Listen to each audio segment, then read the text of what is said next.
नमस्कार, मैं हूं आशुतोष त्रिपाठी और आप देख रहे हैं दिल्ली एनसीआर दिन भर। सबसे पहले नजर सुर्खियों पर। आम जनता पर महंगाई की मार जारी। दिल्ली समेत कई शहरों में लगातार दूसरे दिन महंगी हुई सीएनजी। दिल्ली में 4 दिन में बढ़े 7.5 रुपए। विश्व स्वास्थ्य दिवस, लाल किले पर आयोजित किया गया योग महोत्सव। ओम बिरला समेत कई हस्तियां शामिल।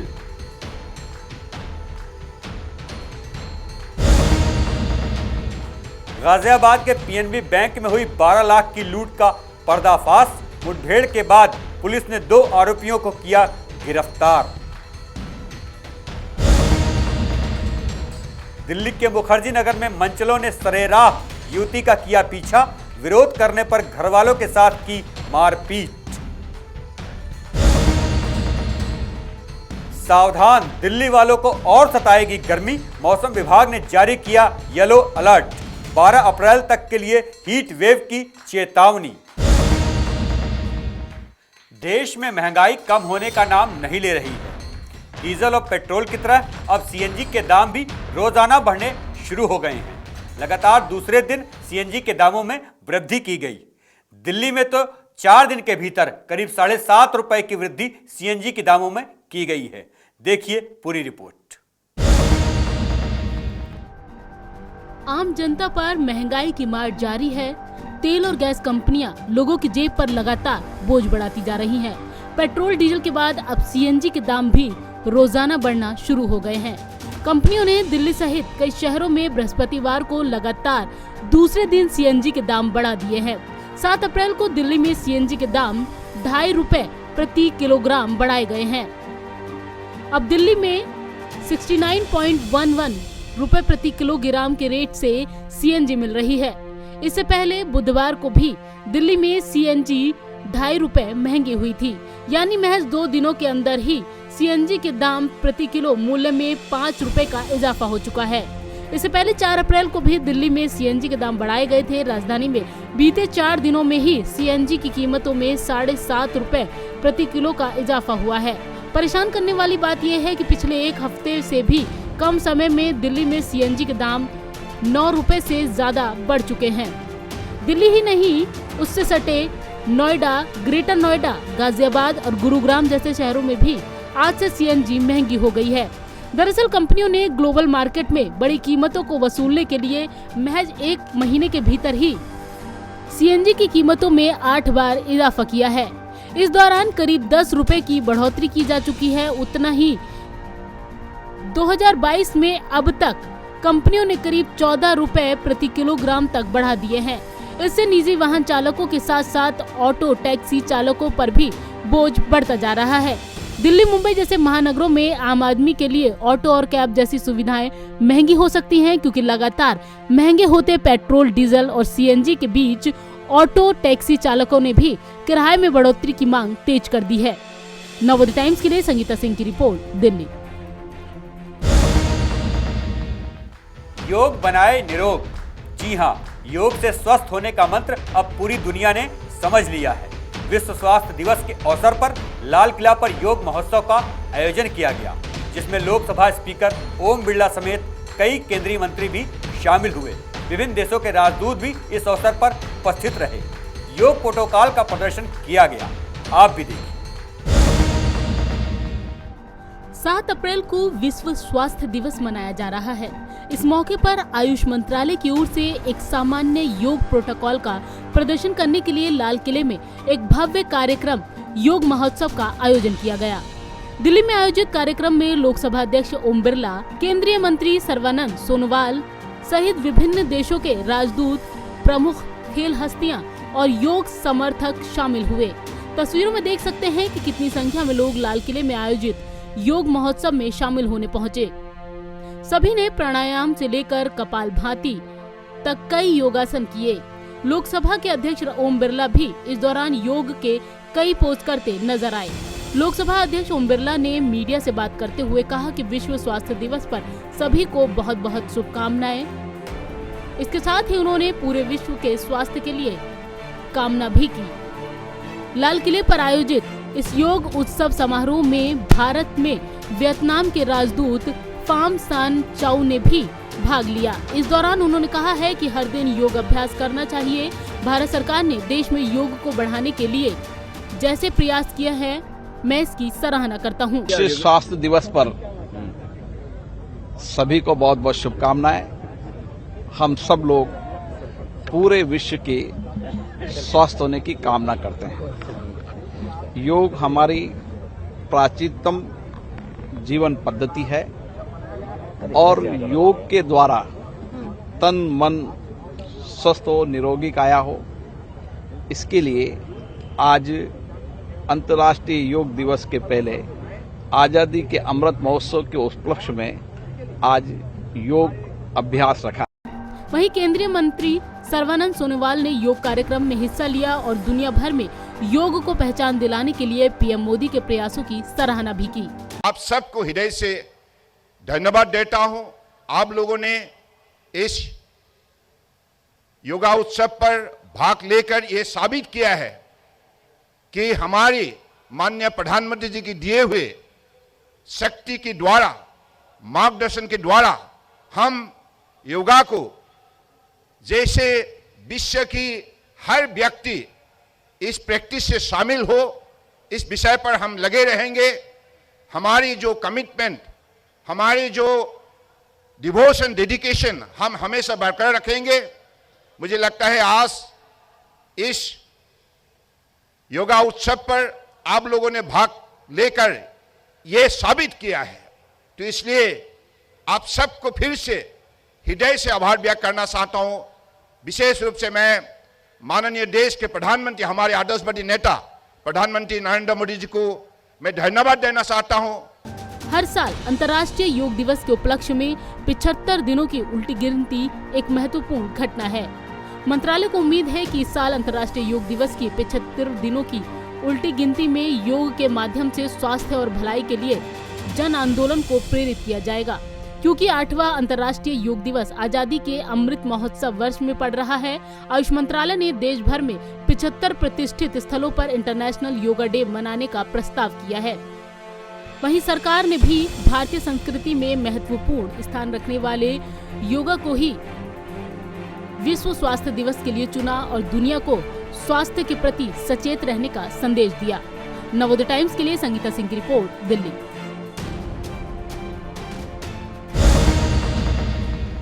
अब बात करते हैं गाजियाबाद पुलिस के गुड वर्क की। जी हां, गाजियाबाद के पंजाब नेशनल बैंक में हुई 12 लाख की लूट के मामले में पुलिस ने पर्दाफाश किया है। पुलिस ने मुठभेड़ के बाद 2 आरोपियों को गिरफ्तार किया है।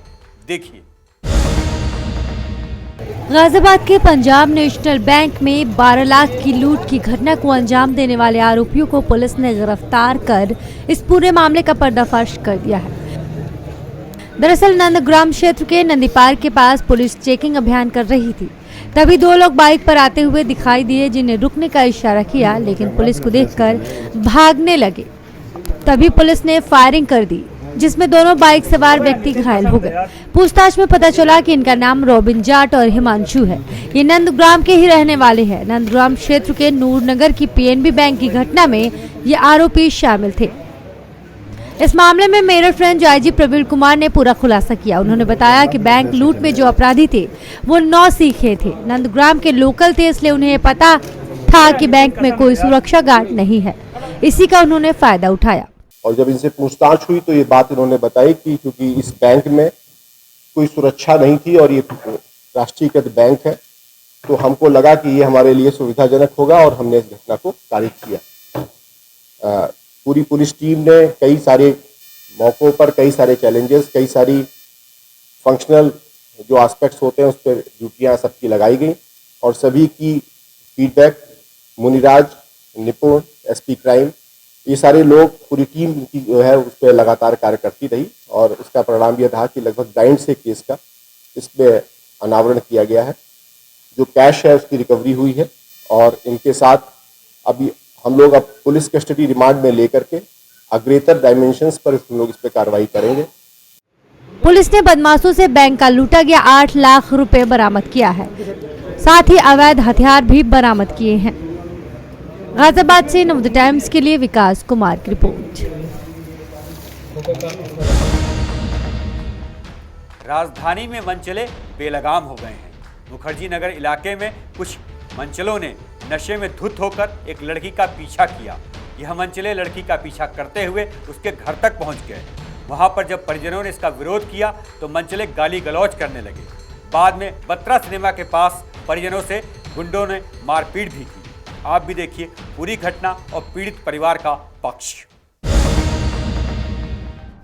दिल्ली के मुखर्जी नगर इलाके से हैरान करने वाला मामला सामने आया है। दरअसल यहां पर नशे में धुत लड़कों ने लड़की का पीछा किया और जबरदस्ती उसके घर में घुसने लगे। जब परिवार की महिलाओं ने घर में जबरदस्ती घुस रहे लड़कों को रोका तो वो गाली गलौज करने लगे। पीड़ित परिवार के लोग लड़कों को ढूंढते हुए बत्रा सिनेमा के पास पहुंचे। मंजिलों ने उनकी पिटाई कर दी। क्या है पूरा मामला, आइए सुनाते हैं पीड़ित परिवार की जुबान। हम अपने घर में थे, 225 है हमारा हाउस नंबर, हमारी जॉइंट फैमिली है और मतलब 4 लड़के थे। कोई 146 में रहते हैं इंदिरा विहार में। कोई कुमार प्रॉपर्टी डीलर ने मतलब उनको दिलवाया हुआ है वो मकान भी उन्हीं का है। वो लैंडलॉर्ड है उसके, तो उनसे मतलब उन्हीं के यहाँ वो रहते हैं जैसे भी है। तो उसके बाद हमारे घर के नीचे ग्राउंड फ्लोर में बिल्कुल सामने हमारी गाड़ी के साथ में 4 लोग शराब पी रहे थे। बियर की बोतल थी, वो जो कैन होती है उनके हाथ में थी, उस पर टिश्यू लगाया था हमने। नीचे मेरा भाई गाड़ी साफ़ कर रहा था, छोटा भाई है मेरा, वो गाड़ी साफ़ कर रहा है। कहने लगा कि सुबह मुझे स्कूल जाना है। तो वो उससे पूछते हैं कि ये कौन है जो ऊपर गई है लेडी। हमारी गुड़िया। तो मतलब गुड़िया, और तो जैसे पहले चले गई, फिर मैं गई। कहने लगा ये कौन है लेडी, तो वो कहने लगा मेरी बहन है और मेरी बहन के बच्चे हैं, मतलब पूरी फैमिली रहती है उसकी। कहने लगा यहाँ पीजी नहीं मिलता कोई। ऐसे करके वो सीढ़ियाँ चढ़ने लगे ऊपर, और सीढ़ियाँ चढ़ के मतलब डोर बेल बजाएं। तो हम क्या करें अपने बचाव में, हमें बताओ ना कि हम क्या करें अपने बचाव में। अंदर घुसने लगे, अंदर घुस के और मतलब बदतमीज़ी करने की कोशिश करी है उन्होंने हमारे साथ। ठीक है, मेरे बच्चों को इतनी, अगर उन्होंने इसके अगेंस्ट कोई एक्शन लिया है तो उसके लिए उन्होंने उनको इतने बुरे तरीके से मारा है। इलाके के लोग इकट्ठा होकर अशोक विहार डीसीपी ऑफिस पहुंचे, जहां पर उन्होंने पुलिस के उच्च अधिकारियों से मुलाकात की और आरोपियों पर उचित कार्रवाई करने की मांग की। पूरे मुखर्जी नगर वार्ड में जितने आरडब्ल्यू के सदस्य हैं उनके साथ हुआ है। ये घटना हम सब के साथ हुआ है, इसीलिए आज हम सब लोग इतने सारे लोग इकट्ठे हुए हैं और सुबह से आए हैं। त्यागी जी से मिले हैं। मिलने के बाद तुरंत मैंने डीसीपी मैडम से बात किया, एसीपी से बात किया, एसएचओ से बात किया, और हम सब लोग डीसीपी मैडम के पास गए भी, जिसमें कि 50 लोग के करीब थे। 5 लोग हम लोग अंदर गए, बात किए। डीसीपी ने, उषा रंगरान जी मैडम जो है, उन्होंने तुरंत एसीपी एसएचओ को फ़ोन किया और हम लोग आए यहाँ पे थाना में भी लगभग 7 बजे तक हम लोग बैठे रहे। एफआईआर हुआ है, 354D में हुआ है, 308 में हुआ है और कई सारे धारा लगे हैं जिसमें एफआईआर हुआ है। और उन्होंने कहा है 3 को अरेस्ट किया और बोला कि जितना ज़्यादा से ज़्यादा मतलब आइडेंटिफाई होगा उन सबको अरेस्ट किया जाएगा। इसमें एक बड़ी बातें हमने एसएचओ को कहा कि एक जो इसमें स्टूडेंट है वो 420 की केस भी लगना चाहिए, क्योंकि वो आधार कार्ड ही फर्जी रखा हुआ है। तो उनकी मंशा का पता चलता है। जो फर्जी आधार कार्ड बना सकता है वो किसी भी तरीके का वारदात, देशद्रोही बात कर सकता है। यही हम लोग को दुखी है। हम सब लोग आरडब्ल्यूए त्यागी परिवार के साथ हैं और हम सब लोग तब तक इनके साथ रहेंगे जब तक इनको न्याय नहीं मिल जाती है। फिलहाल पुलिस ने मामले में कार्रवाई करते हुए 3 आरोपियों को गिरफ्तार किया है, जिन पर गंभीर धाराओं में मामला दर्ज किया गया है, जबकि वारदात में शामिल अन्य आरोपियों की तलाश जारी है। दिल्ली से नवोदय टाइम्स के लिए अनिल कुमार की रिपोर्ट। राजधानी में प्रचंड गर्मी पड़ रही है और मौसम विभाग ने चेतावनी दी है कि आने वाले दिनों में हीट वेव भी बढ़ेगी। पारा करीब 40 डिग्री के पास पहुंच रहा है। पूरी रिपोर्ट देखिए। राजधानी दिल्ली समेत पूरे उत्तर भारत में गर्मी और लू का प्रकोप बढ़ता ही जा रहा है और आगे भी इससे राहत मिलने की कोई उम्मीद नहीं है। तेज धूप के बीच ज्यादातर इलाकों में लू चल रही है। मौसम विभाग की माने तो आज दिल्ली में अधिकतम तापमान 42 डिग्री सेल्सियस तक रह सकता है। भारत मौसम विज्ञान विभाग ने कहा है कि कम से कम 1 सप्ताह तक गर्मी से राहत मिलने की कोई उम्मीद नहीं है और इस दौरान लू भी चलती रहेगी। 12 अप्रैल तक के लिए येलो अलर्ट जारी है। आपको बता दें कि बुधवार को दिल्ली का अधिकतम तापमान सामान्य से 5 डिग्री अधिक 39.3 डिग्री सेल्सियस जबकि न्यूनतम तापमान सामान्य से 1 डिग्री कम 18.7 डिग्री सेल्सियस दर्ज किया गया। आईएमडी के अधिकारियों ने बताया है कि लंबे समय तक मौसम शुष्क रहने के कारण उत्तर पश्चिम भारत में गर्मी बढ़ गई है। उत्तर पश्चिमी भारत और मध्य भारत के कुछ हिस्सों में अप्रैल में और अधिक गर्मी पड़ने की आशंका है। मार्च के आखिरी सप्ताह से ही दिल्ली में भीषण गर्मी का दौर जारी है। दिल्ली में इन दिनों गर्मी से बुरा हाल है, लगातार पारा चढ़ता ही जा रहा है और लोगों का घरों से बाहर निकलना भी मुहाल होता जा रहा है। मार्च महीने में ही जिस तरह से गर्मी ने अपने तेवर दिखाए, उससे ही साफ है कि इस बार गर्मी और अधिक बढ़ने वाली है। इसका उदाहरण बीते दिनों दिल्ली वालों ने भी देखा, जब गर्मी ने 122 सालों का रिकॉर्ड तोड़ा। नवोदय टाइम्स के लिए संगीता सिंह की रिपोर्ट, दिल्ली।